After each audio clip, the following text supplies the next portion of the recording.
I heard from the survivors. First, they want to know why our government covered up for someone rich and powerful.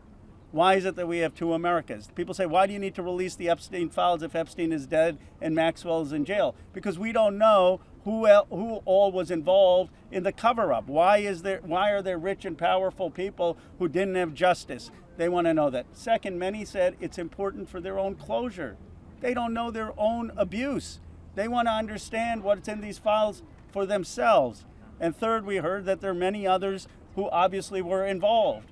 And they want to know, and the American people deserve to know what was there in those files. I actually think they're helping us come together as a country. I've never done a press conference with Marjorie Taylor Greene before. I've done some with Tusk, but look, this country is divided, it's exhausted. This is one thing that we can come together on. Yeah. And I was very clear with Thomas. This is not against President Trump. I would like nothing more than a Truth Social post for him after this press conference saying, just release the files. Be with Massie, Khanna. This is about something much deeper. It is about bringing this country together to stand for America's kids, to restore trust, and to move this country forward. So thank you to the survivors for helping us do that. Now I want to introduce Marjorie Taylor Greene. Thank you. Thank you. For everyone watching at home, I think it's important to put yourself in these women's shoes. As you're questioning, why can't they just name the names? What you don't realize is they just told their stories of being raped and being abused, being victimized, being manipulated, being coerced, and basically held in a prison of captivity of sexual abuse while they were young teenagers and extremely young, vulnerable women. And in Jeffrey Epstein's home and the places they went with him, they saw the most powerful people in the world in his pictures, and they saw him with those people. Can you imagine how terrifying it would be to name names like that? These are some of the richest, most powerful people in the world that could sue these women into poverty and homelessness. Yeah, it's a scary thing to name names, but I will tell you, I'm not afraid to name names. And so if they want to give me a list, I will walk in that Capitol on the House floor and I'll say every damn name that abused these women. I can do that for them, and I'd be proud to do it. Now, another thing, this is not about politics, and this is a boiling point in American history where the American people, just like Roe just said, there's become two Americas.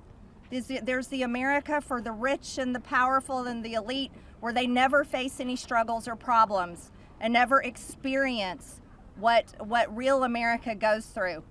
And then there's forgotten America that faces all the problems and deals with all the issues and never gets justice for being sexually assaulted and raped by a monster. It shouldn't exist anymore, and people are sick of it. So let's recognize the fact that the administration before and the one before it and the one before it and the one before it and before it never did anything about this. So this isn't one political party or the other. It's a culmination of everyone worked together to silence these women and protect Jeffrey Epstein and his cabal. And this is not just rich, powerful people. Think his drivers, his maids, his chefs, all the people, people that worked in his home, security guards. I heard one story from a young woman that was being raped by Jeffrey Epstein when he was out on work release while he was serving time in prison and had an ankle monitor on his leg. Guess what? There was a police officer outside that door. So this list of names is quite a list of names, and it doesn't extend just in the rich, powerful circles. It extends down to the very bottom where people were paid.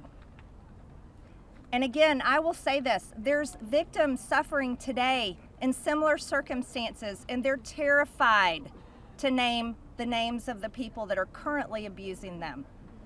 And so with these brave, courageous women fighting this fight. This is a fight for women and children and any person that is facing sexual abuse and rape and captivity and human trafficking right now. And so here's what I ask you in the press. Don't go for salacious headlines. Go for the truth and defend these women and help those of us in Congress that are crossing our political party lines for doing the right thing and trying to do it together. And thank you, Ro, and thank you, Thomas. And now I recognize Thomas Massie from Kentucky.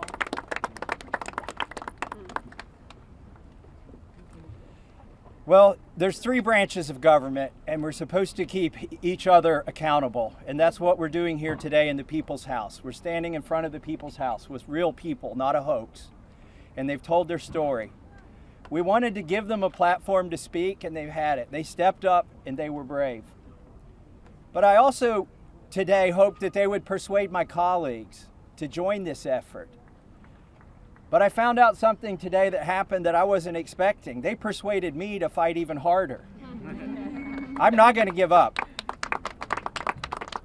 And I want to end with this call to action. First, a call to action to my colleagues who, just an hour before this press conference, were prepared. They were given a fig leaf. We'll put a resolution on the floor so that you can say that you voted to protect the survivors. Their resolution doesn't really do anything. And that's the oldest trick in the swamp. When you want to kill the momentum, when you want to kill initiative, you introduce a placebo, a different bill that does nothing, and then try to pull the wool over the eyes of the American people. That's not going to happen this time. We demand real accountability. I encourage my colleagues, please, there's over 200 Republicans who have not signed this discharge petition.